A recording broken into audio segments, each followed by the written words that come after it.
Oi, gente, boa noite.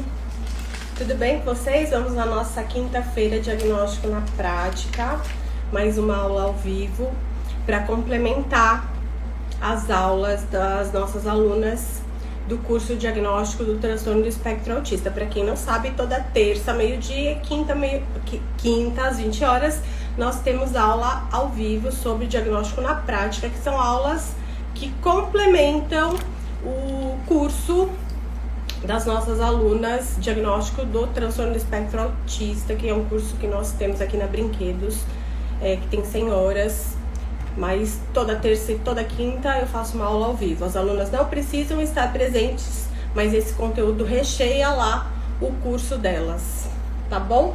Então, hoje eu sempre vou aproveitando as interações da semana, os posts, as interações de vocês, as dúvidas, principalmente as polêmicas, né? Tudo aquilo que tem mais polêmica é porque as pessoas têm mais dúvidas, em geral gera mais desinformação, falhas na comunicação. E essa semana especificamente hoje, acho que eu postei alguma coisa sobre laudo, algumas coisas sobre laudo, e gerou bastante pergunta, bastante dúvida, e aí eu vou falar sobre isso, tá? As questões são basicamente a seguinte: uma avaliação tem que gerar um laudo, sim ou não? Uma avaliação, o pai tem que receber o laudo? É obrigação do profissional? O pai tem que pedir? Um profissional dá laudo, o outro não dá laudo. Por que essa diferença? Algumas pessoas mencionando que ouviram em pós-graduações. Eu também já escutei que a gente não tem que dar laudo. Eu já mencionei isso, inclusive, em outra live que eu fiz. Que a professora da pós-graduação disse que ela não dá laudo, né? E aí se posicionou ali pessoalmente, né, diante dos alunos, e disse por que ela não dava. Depois eu divido com vocês. E teve aí uma seguidora da página que disse também que a professora falou que para dar laudo tinha que 3 profissionais assinarem junto, porque senão ficava sem credibilidade. Olha o tamanho absurdo, né? Tem profissional que não faz sozinha. Também teve uma seguidora que estava dizendo que lá na clínica dela, ela como psicopedagoga não faz. Ou eu não entendi direito porque que ela, acho que não é uma equipe multi, né? Porque a psicopedagoga pode participar e é muito importante na equipe multidisciplinar. Mas acredito que não é uma equipe multi. Acho que a fono não faz, a psicóloga diz que não pode, e aí ela fica ali querendo participar, mas enfim, não tem como fazer. Pelo menos ali no relato dela, pelo que eu entendi. E outras pessoas não sabem fazer e outras pessoas não sabem que pode fazer. Então eu acho que essa nossa aula ao vivo aqui é bastante importante para profissionais recém-formados, pais, né? Também é muito importante essa nossa aula para informar pais. Porque assim como nos cursos eu vejo profissionais surpresos com a possibilidade que a legislação permite aos profissionais da área da saúde, eu vejo pais que desconhecem. Quando a gente fala para os pais que os profissionais da área da saúde, que aos profissionais da área da saúde é permitido a avaliação, né, o laudo, tem pais que ficam surpresos. Tem pais que já vêm mais espertos, assim, né? Eles já vêm, eu quero laudo. Tem pai que no WhatsApp, já checando, ele já pergunta se tem laudo. Se não tem, nem faz avaliação, né? Já estão mais escolados. Então vamos começar assim, diante de todos esses problemas: profissional que faz, profissional que não faz, os motivos pelos quais não fazem, desconhecimento, falta de capacitação, de segurança, porque não sabe que pode fazer. Essa é uma das minhas hipóteses, gente, que tem profissional que não faz por desconhecimento, por não saber que tem ali cursos de capacitação, estudos, tem uma teoria por trás, tem um saber por trás, porque ele não sabe que esse é o papel dele. Tem até uma live que a gente fez com o Dr. Daniel aqui, que foi muito enriquecedora, que ele diz o seguinte: quando ele tá lá no SUS, que ele tem que fechar o diagnóstico e não tem como, ele não conta com uma equipe multidisciplinar, ele fecha sozinho, é o que tem. Se ele tiver o apoio, né, de algum profissional ali da área da saúde, ele conta com esse profissional. Agora, no consultório dele, invariavelmente ele pede o apoio dos profissionais que estão relacionados ao diagnóstico do transtorno do espectro autista. Então, assim, pra gente partir do ponto de partida, né? Vamos pensar aqui numa linha de base, para todo mundo partir dessa linha de base, mas eu não quero entrar nesse foco, tá? O foco dessa aula é falar sobre avaliação, sobre o laudo, sobre o que há de específico nessa avaliação que vai gerar esse laudo, que pode aí estar atrapalhando muitos profissionais a não fazer, e aí de repente essa aula pode ajudá-los a fazer. E não em questões burocráticas, polêmicas, de quem pode ou quem não pode. Mas também não dá para eu chegar aqui e ficar falando sobre como fazer e de repente ficar pessoas aí falando, nossa, mas que absurdo, né? Elas fazem. Gente, a gente pode sim fazer. Existe uma lei, que é a Lei 12.842, que é a bendita lei, né, tão famosa lei do ato médico. Nessa lei do ato médico, tem um veto nessa lei. A mensagem do veto tá lá no site do Planalto, é uma fonte, só dá um Google aí, 12.842, vocês vão encontrar essa lei. Tem um veto. Clicando na mensagem do veto, vocês vão ver que o diagnóstico nosológico é permitido aos profissionais da área da saúde, desde que devidamente graduados. Então, a nutricionista, a fonoaudióloga, a terapeuta ocupacional, a fisioterapeuta, a psicóloga podem dar os seus diagnósticos parciais. Posto isso, que a gente não vai ficar discutindo aqui, tá? A gente vai falar do diagnóstico do transtorno do espectro autista, especificamente, tá? O diagnóstico do transtorno do espectro autista é um diagnóstico muito específico e que nós já temos aí na literatura muitos indicativos de que os diagnósticos mais precoces contribuem para uma melhor adaptação na vida da pessoa, prognósticos melhores, né? E que quanto mais precocemente ele é feito, melhor para a criança. Só que ele só é feito o mais precocemente possível se ele for feito por profissionais capacitados e por equipes, porque aí é possível fazer esse diagnóstico mais precoce se for feito por equipes capacitadas. Aí a gente chega numa questão, né, que invariavelmente gera polêmica, né? Ah, mas é o neuro, é o pediatra, é o psiquiatra, quem é que faz? São equipes multidisciplinares, incluindo o médico. O médico também tem que ser capacitado, né? Voltou, gente? O médico também tem que ser capacitado, não são só os profissionais da área da saúde, psicólogo, fonoaudiólogo, terapeuta ocupacional, as psicopedagogas que atuam em equipes multidisciplinares que têm que ser capacitadas. O médico também, né? Tem muito médico aí nesses comentários que eu tava falando aí do laudo, um monte de gente falando que o médico falou isso, que o médico falou aquilo. Tem um monte de médico aí que não está preparado para esse tipo de avaliação. Hoje, conversando com uma aluna do curso, ela disse o seguinte, que uma mãe chegou para ela para fazer a avaliação, a parte da psicologia, e que ela tinha passado num neuro, e esse neuro tinha dito assim, não, ele não é autista, ele não anda na ponta do pé. Ele não é autista, não. Se ele for autista, é leve, porque ele não anda na ponta do pé. Então, assim, se ele não anda na ponta do pé, é leve.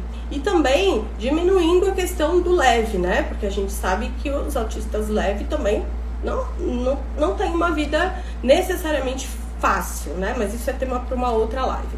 Mas vamos lá. O diagnóstico do transtorno do espectro autista são feitos com mais precocemente possível com equipes multidisciplinares devidamente capacitadas, incluindo médicos capacitados. Uma outra coisa importante para a gente pensar nessa história do laudo e na importância de todos os profissionais saberem o seu papel, saberem que precisam fazer um laudo, levantar um HD para poder mandar para outro colega se não trabalham em equipe, para poder mandar para o médico, né? A gente tem um sistema de saúde sucateado no nosso país, mesmo particular, mesmo pelo convênio. Que essas crianças, elas têm características muito diferentes, né? Então a gente está falando de um espectro, então pode chegar uma criança com dificuldades mais sociais, mais da comunicação social, a gente pode chegar uma criança com muitas questões de comportamento externalizantes, né? Mais comportamentos repetitivos, estereotipados, mais dificuldades com flexibilidade, com rotina. Pode chegar uma criança com dificuldades com alimentação, com atraso de fala. E aí a gente vai por onde, né? Eu vou primeiro no neuro. Se a criança tiver atraso de fala, dificilmente vai no neuro, vai na fono. Se a criança estiver fazendo muita birra, tiver muita dificuldade com ser muito inflexível, não tolerar rotina, alteração de rotina, vai aonde? Vai no psicólogo, né? Então, assim, a chegada dessa criança, por conta dessas multifacetas do espectro e dos níveis, né? Então pode ser severo, pode ser moderado, pode ser muito leve os sintomas, né? A classificação não é mais essa, mas a qualidade desses sintomas, a intensidade pode ser pode ser variada dessa forma. Pode chegar na fono, pode chegar na psicóloga, pode chegar na TO, pode chegar na psicopedagoga, pode aparecer na escola, pode chegar no psiquiatra ou pode chegar no neuro. Depende de comorbidade, enfim, depende do grau de instrução e de conhecimento dessa família, do grau de acesso que essa família tem aos serviços de saúde. Então, todos os profissionais precisam estar capacitados. E o tal do CID, que todo mundo fica falando, que pode, que não pode, o pessoal fala de CID, gente, em laudo, como se fosse um pecado, como se fosse pro inferno ou pra cadeia, se colocasse um CID lá. Porque nada mais é do que uma comunicação de profissional para profissional com uma linguagem científica, né? E não com um romance, né? Porque tem gente que escreve um romance e nem entende o que ele está falando. Laudo, seja lá em qual profissão for, tem que ser escrito de forma impessoal, utilizando linguagem científica, embasamento científico. Eu até hoje não consegui escrever laudos e fazer conclusões, encaminhamentos, prognósticos sem utilizar o CID quando eu avalio uma criança TEA e vejo que ela é TEA. O que eu vou colocar lá na conclusão? Mais importante, falando especificamente da psicologia, né? Aos psicólogos tem um manual de orientação para a escrita dos documentos, né? Elaboração de documentos escritos, oriundos de avaliações psicológicas, aí tem vários tipos, parecer, atestado, relatório, laudo, cada um é para uma coisa. O da avaliação psicológica é o laudo. Então, se você avaliou uma criança, o resultado, o documento, o resultado dessa avaliação, não importa se é para o transtorno do espectro autista, é laudo, não é relatório. Relatório é um outro documento, é outra coisa, né? Então, tem que estudar esse manual aí para entender direitinho. O laudo tem elementos, e um dos elementos é a conclusão. Na conclusão tem que constar, eu até anotei aqui para falar exatamente como está lá. O diagnóstico, no diagnóstico o psicólogo é obrigado a colocar ou o CID ou escrever uma conclusão com base na análise dos dados, que também precisa ter referências científicas, bibliográficas, tá? Ou em nota de rodapé, precisa ter toda a bibliografia, as referências científicas do que você utilizou, ou o CID ou as referências, se não houver um CID para aquilo que você está dizendo. Então, assim, achismos não existem nos laudos, né? Então, se não for o CID, tem que ser algo científico. Encaminhamento, prognóstico e orientações, isso tem que ter na conclusão. Então, não é brincadeira, né, gente? É sério. Então, quando eu vejo alguém dizendo assim, mas o CID é só o médico, dá coceira, né? Quando eu vejo profissional falando isso, é pior ainda. Pais, tudo bem, eles podem desconhecer e é nosso dever orientar. Mas profissionais dizendo isso, gente, isso é da psicologia, tá? Não tem nada a ver com abordagem.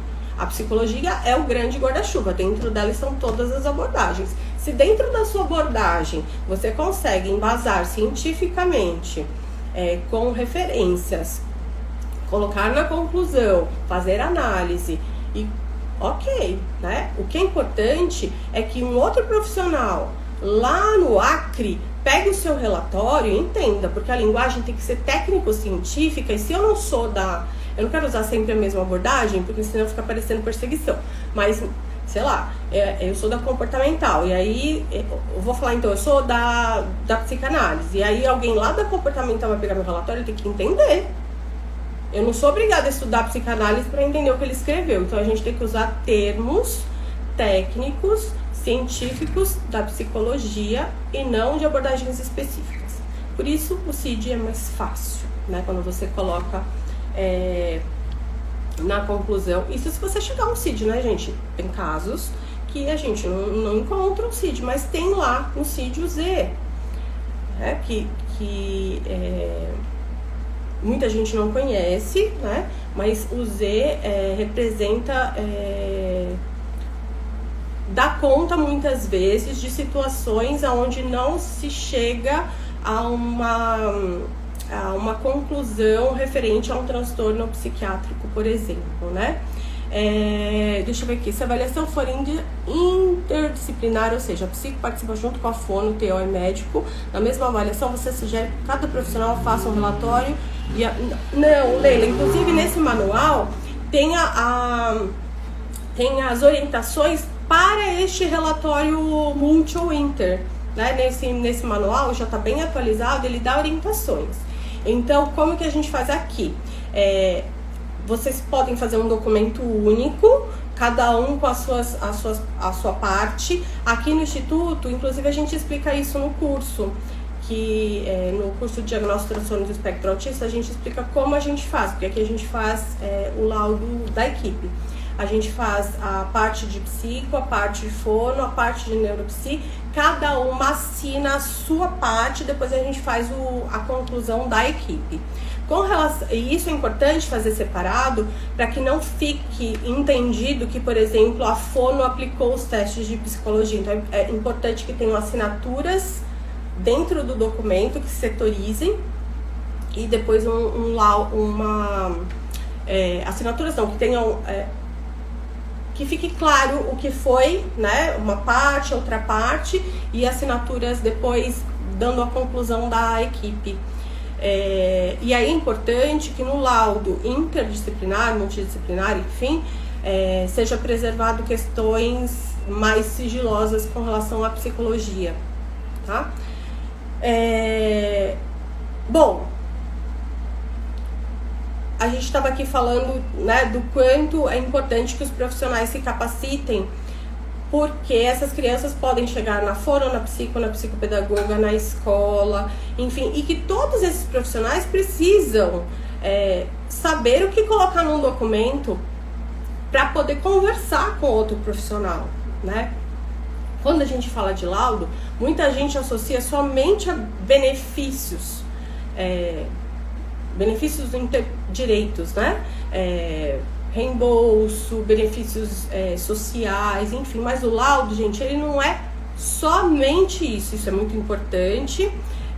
Aqui no nosso país, para fins de plano de saúde, muitas vezes os planos de saúde só averbam com os pedidos médicos, né, com a averbação do médico. Por esta lei, deveria ser de todos os profissionais da área da saúde, né, mas quem é o pai que vai chegar lá e vai contratar um advogado para fazer valer o laudo da psicóloga, da TO, da fono? Não vai, né?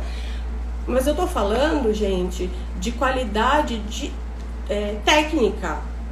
Né? Você vai fazer a sua parte como psicóloga, como fono, como TO, para colaborar para um bom diagnóstico dessa criança, porque essa mãe de repente vai usar lá o serviço do psiquiatra do convênio. Então, qual é o nosso papel? Um dos memes de hoje, né, da nossa página, era de um laudo que eu já recebi, né, de um pai, de uma profissional, era uma criança que veio para avaliação multi e tinha um laudo lá de uma profissional que foi interagir com a criança. Essa criança tinha suspeita de TEA e ela foi fazer a avaliação nos moldes tradicionais, né? Assim como a gente sai da faculdade. Então, eu vou interagir com essa criança, eu vou abrir a caixa lúdica, eu vou brincar com ela, eu vou entender o que está acontecendo. E, obviamente, que se a criança é TEA, ela tem dificuldade de interação, porque essa é a questão, né? Déficits na comunicação social e os comportamentos repetitivos, estereotipados, enfim. Então foi legal, a criança não foi responsiva, não respondeu às iniciativas, não brincou, não olhou, não fez as solicitações, não se interessou pelos brinquedos e a profissional ficou ali com cara de ué, sem saber o que fazer. A criança não queria interagir. Depois de algumas sessões, essa profissional fez um relatório, né? Fruto de avaliação psicológica, é laudo, não é relatório, mas ela fez lá um relatório de uma página, que eu chamo de cartinha. Ela fez uma cartinha. Aí na cartinha ela escreveu assim, que a criança não interagiu, não foi responsiva, que ela não conseguiu fazer, não respondia às solicitações e que por isso ela estava mandando para o médico avaliar, dizer o que ele tem para ela poder fazer a intervenção. Né? Aí eu fico pensando, para que a gente existe, né? Para que a gente estuda, faz pós-graduação, faz curso de capacitação, se a gente não tem nada para fazer? A gente só serve então para fazer intervenção. Você acha que esse médico vai mandar de volta para ela? Se for um bom médico, não vai mandar não, vai falar, mãe, foge dessa moça. Porque, gente, a gente tem muita coisa para fazer. O primeiro erro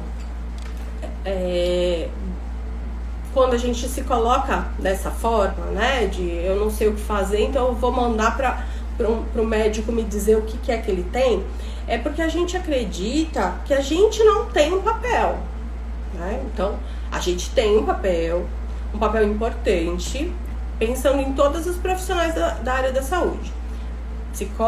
Não só da área da saúde, gente, incluindo educação também. A gente é linha de frente muitas vezes, né? A maior parte das vezes os pais não vão procurar um médico. Eles vão procurar psicóloga, fono, TO. Eu diria que o psicopedagogo, os professores, são ainda mais linha de frente por dois motivos. Primeiro, porque a escola, né? A criança vai todo dia para a escola, é a professora que está vendo o desenvolvimento. Então, essa professora está capacitada para conseguir observar os sinais e fazer um bom relatório, conversar com a sua coordenadora, fazer um encaminhamento para uma equipe especializada é sensacional. Os psicopedagogos, muitas vezes, são o primeiro encaminhamento a partir da escola. A escola, às vezes, tem um pouco de receio de encaminhar para psicólogo. Muitas vezes os coordenadores falam isso. Mas aí achei meio pesado encaminhar para psicólogo, encaminhei para psicopedagoga. Os pais dizem isso pra gente. Eu fui primeiro na psicopedagoga porque achei meio... É como se... Fono também, tá, gente? A psicologia ainda tem um estigma, assim como a psiquiatria, né? De transtornos mentais, de loucura. Existe esse estigma. Então, a psicopedagogia, a fono, as professoras são linha de frente. E são muito importantes, né? Porque percebendo os sinais, precisa pedir ajuda para outros profissionais, para compor essa equipe, mesmo que você não tenha a equipe aí no seu consultório, para compor essa equipe. Eu sei que a gente recebe aqui muito encaminhamento de psicopedagoga que fez a avaliação dela, né, da parte que compete a ela, e manda pra cá pra gente avaliar fono e psico pra complementar e ter todos os laudos para essa criança, porque ela percebeu os sinais, né? Existe um equívoco no âmbito educacional. Muitos psicopedagogos acham que podem dar um laudo para alunos. Sim, é complicado. Assim, a questão ainda dos psicopedagogos, eu não quero entrar muito nesse assunto, porque é muito polêmico. Eu sou psicopedagoga também. A psicopedagogia tem CBO, né? Então já tem lá profissão regulamentada. Profissão regulamentada não, tem a ocupação regulamentada, né? Já dá para fazer lá o carnê-leão e tudo, mas a profissão ainda não tá regulamentada. Tem sindicato, mas não tem sindicato, não. Como é que é o nome? É sindicato que tem, gente? Não. É sindicato, mas não tem conselho, então ainda não regulamentou direitinho. Eu torço muito para que regulamente logo, para ter tudo certinho. Aí tem código de ética, aí tem um código de ética aqui, tem um código de ética lá, fica tudo meio bagunçado. Mas não é isso que importa, gente. O que importa é que os psicopedagogos se capacitem e possam ajudar essas crianças, né? Para que possa fazer esses encaminhamentos, possam compor equipes, que possam estar qualificados, porque é o pessoal da educação que está com essas crianças, né? Então, a gente tem psicopedagoga na equipe aqui e a gente acompanha. Eu não atuo mais como psicopedagoga, mas eu sei, né, da luta, acompanho pela Lucélia aqui, que é psicopedagoga, pedagoga. Tem essa bagunça também, né, gente? Porque a psicopedagogia é uma especialização que pode ser psicólogo, psicopedagoga, pedagogo, psicopedagoga, pode ser fono, psicopedagoga, pode ser professor de história, psicopedagogo, pode ser engenheiro, psicopedagogo. Então fica uma confusão. Fui no psicopedagogo, ele pode ser engenheiro, psicopedagogo. Então às vezes dá uma confusão aí na cabeça dos pais. Mas, gente, se tiver capacitação para esse assunto específico, né? Que eu tô falando aqui do transtorno do espectro autista. Fizer um bom encaminhamento, compor uma equipe capacitada, é o que importa, né? Desde que tenha expertise e capacitação, é o que importa, vai conseguir ajudar essa criança. O nome, se é laudo, se é relatório. Claro que tem as burocracias, né, gente? De repente um laudo de uma pedagoga, psicopedagoga pode bater lá no convênio e não ter reembolso. Tem essas coisas também que a gente não pode negar, porque não é considerado serviço de saúde. A gente enfrenta essas dificuldades aqui também, né? Então, assim, a Lucélia, ela atende como psicopedagoga, mas o recibo dela não serve para o convênio. Se for psicóloga, psicopedagoga, serve, enfim. Mas essas coisas, eu falo que são coisas burocráticas e são questões técnicas. A gente está aqui falando de questões técnicas. Então, uma psicopedagoga pode fazer o curso de diagnóstico de transtorno do espectro autista? Deve. Ela tem que se capacitar. Uma professora pode? Deve. Agora, ela vai dar o laudo e a mãe vai lá no INSS e vai conseguir o benefício? Isso é burocracia. E eu não falo de burocracia, eu não sou advogada. Eu falo de técnica. E a gente precisa ter capacitação.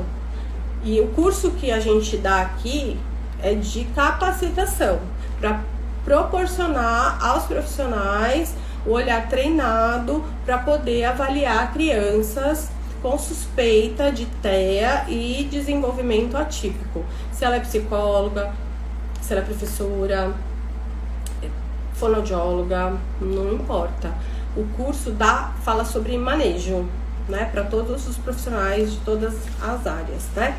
Então, voltando, os profissionais em geral não fazem o laudo porque chega lá no final, na conclusão, né? Então ele fez várias sessões.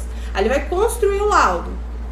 Na hora que ele for construir o laudo, ele não sabe o que colocar, porque na verdade ele não planejou a avaliação toda. Principalmente porque ele não sabia que tinha que fazer algo diferente. E ele fez aquilo tudo que ele aprendeu na faculdade,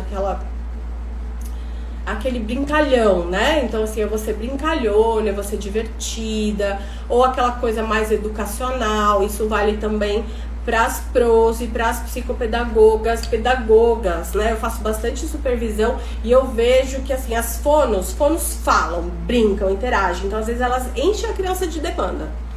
As pros e as psicopedagogas, às vezes, querem... como que eu posso dizer? Ganhar a criança, né? Porque a pro precisa cativar a criança, não é? E aí, às vezes, isso acontece muito. E a gente tá falando de crianças que têm dificuldade de interação, têm dificuldade com demanda, às vezes tem dificuldade com a voz humana. Então, quando a gente vai fazer um diagnóstico, um transtorno do espectro autista, tem toda uma minúcia de condutas que vão desde ir buscar a criança na recepção, tom de voz. Eu não vou conversar com aquela criança ali na recepção direto, eu não vou em cima dela, eu não vou abaixar, não vou falar, oi bonitinha, vem cá dar um beijo na tia, vamos conhecer minha sala, eu não faço nada disso. Então tem uma série de condutas para fazer uma boa avaliação do transtorno do espectro autista que envolvem o manejo, mas também envolvem o ambiente, excesso de elementos, excesso de brinquedos, quais brinquedos, mas a minha conduta também. Porque isso pode fazer com que uma criança que já tem dificuldade de interação, interaja menos. E você não consiga extrair nada dessa avaliação. E dependendo do estilo interativo que você tiver, porque existe uma literatura a respeito, existe estudos a respeito, existe uma ciência a respeito de uma forma específica de interagir, de organizar o ambiente, os brinquedos e a interação com a criança, que vai proporcionar que essa criança faça, interaja, engate, aumente o repertório, e a gente vai saber ali o que ela é capaz de fazer. E sim, a partir daí a gente vai conseguir dizer, olha, ok, ela tem mesmo essa dificuldade de interação, porque pode ser que essa criança tenha mais habilidades, mais repertório do que aquilo que ela apresentou, porque você foi invasiva demais, tá? Mais ou menos isso. Vocês têm perguntas?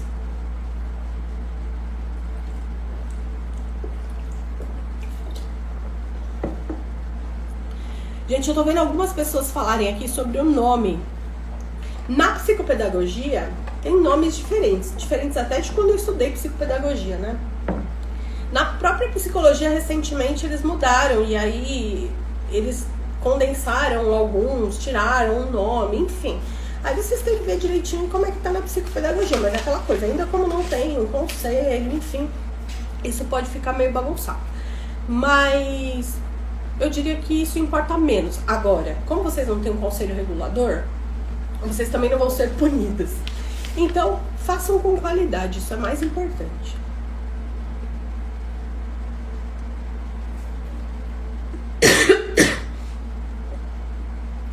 Vocês querem fazer alguma pergunta? Eu tô vendo só carinhas de coração, ninguém quer me perguntar nada? Tem 20 minutos.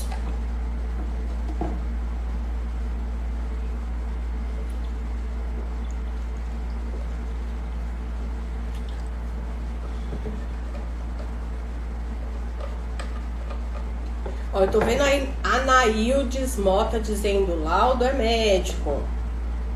Não é, tá?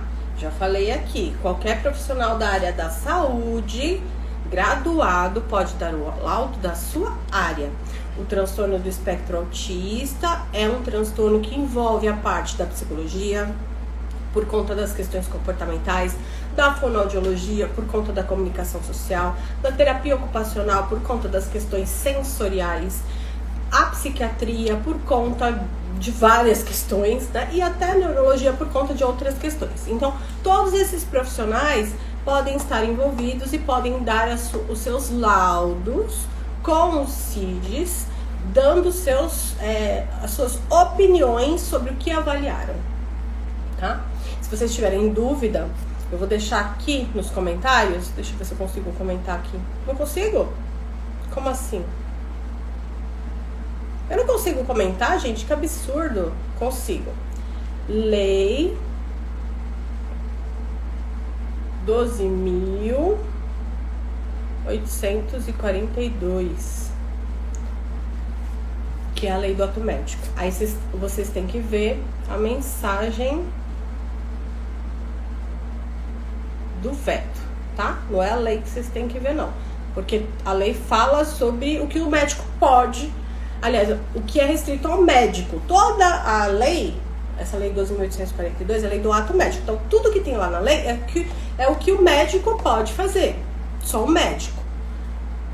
O que a gente da área da saúde pode fazer tá no veto, que era aquilo que estava na lei do ato médico, mas que foi vetado, porque não é só do médico. Então, o que cabe a nós profissionais da área da saúde é só o veto. Célia, sim, eu diria que qualquer avaliação psicológica, a Célia Frade está dizendo aqui, ó, dar um diagnóstico de TEA é bem sério, né? Eu diria o seguinte, fazer qualquer avaliação em qualquer área de graduação ou seja na área da saúde ou na área da educação, é sério, né? Os pais vêm procurar a gente confiando os seus maiores tesouros, né? E a gente tem que fazer ali o melhor possível. Mas eu diria que é específico. Exige um saber específico e que a gente não aprende na universidade e que existem poucos cursos que dão capacitação teórico-prática para fazer essa avaliação. Porque não é só ler o que é e fazer. É um espectro muito específico, precisa de uma certa experiência, precisa de um olhar treinado. E esse olhar treinado a gente só adquire com supervisão e fazendo, né? Então, como que a gente pode aprender fazendo se a gente não tem experiência, né? É complicado também. Então, o ideal é tentar fazer capacitações que sejam mais práticas. A gente tenta fazer isso aqui no curso que a gente fornece, tem bastante vídeo, eu fico lá respondendo pergunta, né? Eu sempre falo que é tipo uma supervisão, não é uma supervisão, mas vocês têm a possibilidade de ficar com 6 meses de orientação minha lá no curso. E toda terça e toda quinta aqui a gente fica nessas discussões aí no tema. Mas é muita responsabilidade. E para você abrir sua portinha e dizer que você faz avaliação, seja em qual profissão for, pode entrar uma criança que a mãe vai dizer pra você que ela tá com uma dificuldade de comportamento, com birra, com dificuldade pra comer e fica muito tempo no videogame, e a hora que você for avaliar uma criança até, né? Porque nem sempre a fala vem com os sinais e os critérios ali tudo bonitinho, né? Enfim, deixa eu ver se tem pergunta aqui. Silvia Pereira, quantos profissionais é preciso para assinar um laudo? Quantas consultas? Quantos profissionais? Basta um bom, tá? Então, assim, não existe essa de vários profissionais assinarem um laudo. O que existe, Silvia, é que diagnósticos mais precoces existem evidências na literatura que é possível você fazer o diagnóstico mais precoce com equipes capacitadas. Então já existe na literatura diagnósticos de autismo a partir de 9, 12 meses, 18 meses. Os pais costumam procurar por volta de 2 anos, 24 meses. Mas se o profissional não for capacitado, se não estiver com uma equipe multidisciplinar capacitada, muito dificilmente esses profissionais que não são capacitados e não estiverem em equipe, eles não vão conseguir fechar. São crianças que vão ficar, às vezes, 1 ano em terapia, às vezes fica lá na terapia fonoaudiológica 1 ano, aí não avança, aí os sinais começam a ficar mais evidentes, aí é que os pais vão num especialista e a coisa já tá clara. Até o porteiro do prédio diagnostica, né?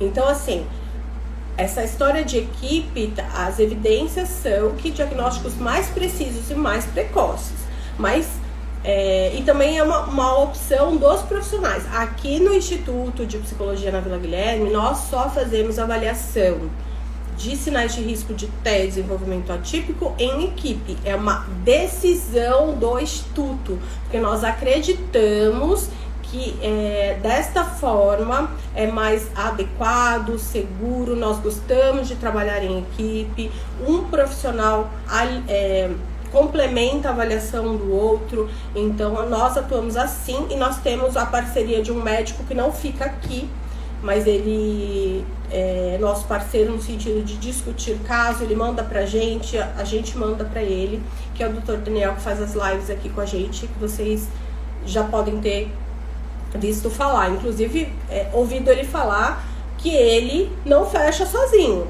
que ele tá lá em dúvida, que ele manda pra gente fazer avaliação multi e que a gente manda pra ele, tá? Então é preciso uma. Agora, eu gosto de trabalhar com a fono, porque existem questões de pragmática, principalmente na criança pequena, a gente precisa excluir outras questões de linguagem, e para isso eu preciso da fono, assim como eu mando para TO. porque eu também preciso excluir questões de TO. Então, se eu tenho tudo isso no meu... Eu sou uma afortunada, mas se você não tem, faça contato com profissionais que você sabe que são formados. Aqui no Instituto, no curso, a gente tem uma lista. Então, quando as meninas começam a fazer o curso, lá no Boas-Vindas já tem um formulário que elas preenchem. Todas as alunas capacitadas já deixam lá o nominho delas, os contatos, porque às vezes as pessoas perguntam e a gente quer ter essa rede, né? Vem, sei lá, gente de Botucatu. Aí tem alguma aluna formada em Botucatu pra gente poder mandar, entendeu? Bom, gente, ó, eu já falei aqui algumas vezes. A Rosana tá falando de novo aqui, diagnóstico é médico que fornece. Né? Eu falo ou vocês falam? Rosana, tem que ler, tá bom? Lei 12.842, dá uma olhadinha lá na mensagem do veto. É importante, gente, para vocês não se colocarem também numa posição desconfortável com pais. Os pais estão informados. Eu não vejo mais pai aqui falando assim, ai, você não pode. Eu vejo pais dizendo, eu sei que você pode. Aí, de repente, vocês vão estar aí frente aos pais e aí vocês falam que, olha, só o médico que pode, e de repente vocês vão pagar um mico aí. Eu recebi muitas crianças encaminhadas por neuropediatra dizendo que tem que ser TCC e cita até número de sessões por semana. É a Isailde. Você está falando de intervenção, né? Então, olha só, evidências científicas. É um outro assunto, saiu um pouquinho, mas vou te responder. Existe um órgão que solta aí de tempos em tempos os estudos com validade, né? Os estudos lá top de linha, vamos dizer assim, sem nada de sujeira, né? Randomizados e tal, para dizer quais são os melhores tratamentos para autismo. E aí, de tempos em tempos, saem umas novidades. Há um tempo atrás, saiu o TCC. TCC é indicado para crianças acima de 6 anos, adolescentes e adultos. Abaixo de 6 anos não é indicado TCC, mas acima de 6 anos é indicado TCC, tá? Para leves. E aí tem que ser avaliado criança a criança, tá? Tem algumas crianças acima de 6 anos que não é indicado. Agora, quantidade, número de sessões por semana aí, eu já não vou conseguir te falar nesse tempo que nós temos aqui. Quanto tempo você acredita que pode chegar a um diagnóstico preciso? Depende, Célia. No curso que nós damos aqui no Diagnóstico e Transtorno do Espectro Autista, nós ensinamos todo o processo, desde a chegada dos pais, a organização do espaço, brinquedo, número de sessões, como organizar a equipe, como construir o laudo da evolutiva. Nós instrumentalizamos os profissionais, são mais de 74 formulários, PDF, roteiro, checklist, tudo para organizar a sua avaliação multidisciplinar. São 63 aulas. Agora, depende da criança. Inclusive nesse curso, um dos bônus lá são todos os formulários que nós usamos aqui. A gente disponibilizou lá via doc para os profissionais colocarem o próprio logo e usar. E um deles é o nosso contrato de avaliação multidisciplinar. A gente também disponibilizou. E aí, só para adiantar para vocês, a gente faz o contrato de avaliação aqui, a gente tem um valor fixo, mas a gente não estabelece o número de sessões, porque isso a gente só vai saber quando a gente estiver em contato com a criança. Então, a gente tem um valor da avaliação, mas quantas sessões forem necessárias para a gente chegar no fechamento do caso, a gente vai fazer, tá? Então, incluir as entrevistas com os pais, todas as sessões com a psico, com a criança, todas as sessões com a fono, com a neuropsicóloga, a devolutiva e entrega do laudo, tá? Então, a gente tem um valor fixo. Só uma curiosidade. Após a fase de testes, a gente entrega o laudo em 15 dias. Oi, Michele! A Michele é mãe de uma adulta, Thea, que agora é uma coisa, né, gente? Assim, tá tendo bastante diagnóstico adolescente e adultos e a Michele é mãe de uma adulta que foi diagnosticada aqui no Instituto. Saudade de vocês. Beijo, Michele, Ju. Falei com a Ju esses dias no Messenger. Ela me mandou uma mensagem. O Birajá... Eu queria fazer uma live com a Ju, mas eu acho que ela... Ju, vem fazer uma live comigo. Gente, eu acho muito importante ouvir...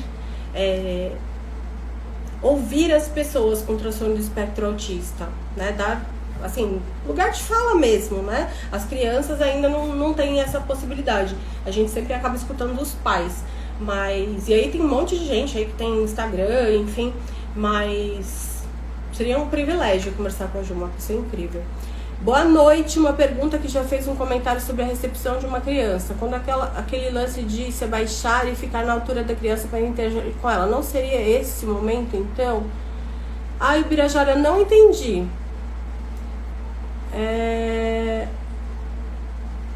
Você está dizendo que, então, o ideal seria eu abaixar e ficar na altura da criança? Não, eu não interajo com a criança antes da sala, tá? Não dá pra eu te explicar agora nessa live. Pra você entender o porquê que eu não interajo com a criança antes da sala, você precisaria fazer o curso, né? Tem a ver com uma série de protocolos do checklist que a gente precisa avaliar. Então, rapidinho, eu preciso avaliar a iniciativa dessa criança, tá? E é importante que eu não faça isso ali na recepção. Então, essa criança vai entrar primeiro com a mãe na sala, vai ficar à vontade, eu vou entrar depois. É importante que aquele momento seja o primeiro momento que ela esteja interagindo comigo, porque eu vou estar filmando. Então, se eu já faço isso na recepção, aquele momento ali dentro já vai ser o segundo momento. Então, tem algumas questões técnicas, teóricas, e é por isso que eu não interajo na recepção com a criança.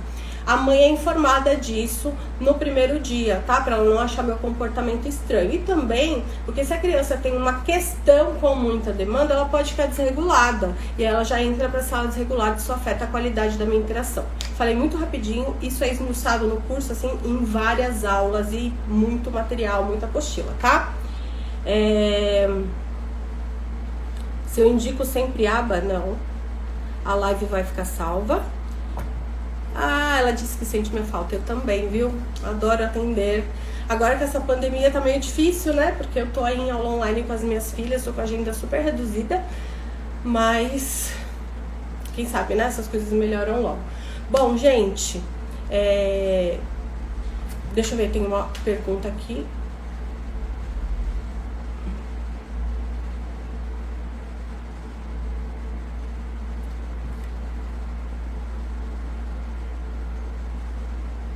A Regiane está falando, é preciso ressaltar também que os níveis de TEA são diferentes e que o professor tem que se capacitar e não ficar assustado. O ideal seria, né, que as escolas pudessem investir na capacitação dos professores, mas não rola, né? A gente vê que não é bem assim que a banda toca. A Solange está perguntando quanto é o curso. O curso tem um certificado de 100 horas, são 63 aulas, 63 aulas, 74 materiais em PDF, roteiro, checklist, protocolos, são 4 bônus, todos os nossos formulários aqui, deixa eu ver o que mais, as apostilas, né, todo módulo tem uma apostila. Ele é todo prático, os 3 módulos primeiros são teóricos e o resto é todo prático. Então a gente grava a aula direto daqui de dentro. Por exemplo, eu vou fazer uma avaliação com par. Uma criança que eu fiquei muito em dúvida, e aí eu vou fazer uma avaliação com par. Eu, de dentro da sala, não com a criança, né? Mas eu tô ali organizando a sala, eu explico o que eu vou fazer, explico um pouquinho do caso. Olha, agora eu tô aqui, vou avaliar uma criança com par, ela tem X anos, tal. Então é uma devolutiva. A gente também gravou uma aula, uma devolutiva, tava eu, a Gabi, a Rosângela, a gente tava pronta para gravar a devolutiva, mostramos a sala, a gente com relatório, mostrei como que a gente organiza essa devolutiva, a gente dá em grupo, tá? Você perguntou o preço, né? São 12 vezes de R$ 62,30, se eu não me engano, dá R$700, tá bom? Tem vagas ainda, essa semana ainda tá aberto, mas acho que já fecha amanhã sexta, deve estar fechando por esses dias. É a nossa 8ª turma. Online, antes era presencial, tá bom? É um curso bem legal, quem faz gosta bastante.